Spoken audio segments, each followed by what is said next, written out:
Hey guys, welcome back to UpIQ, and in this video I'm going to show you how to change the theme on your Shopify store. So once you're inside the Shopify, just simply go ahead and click your store on the left hand side here, and you will see the expand. Click on theme, and this is going to take you over to where you can quickly view your theme and change your theme. Now as you can see, if I scroll on here, this is the current theme.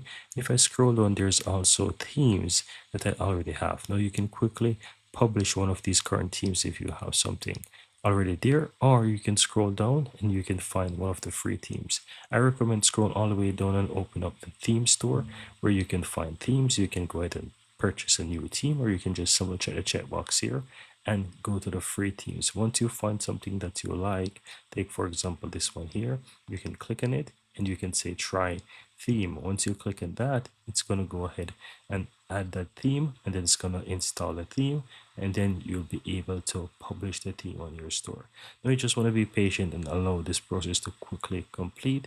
As you will see in a moment here, that it's going to quickly start to add the theme. As you can see here, it's refresh, then it's going to basically install the theme, and then I'll be able to publish the theme. So that's it, guys.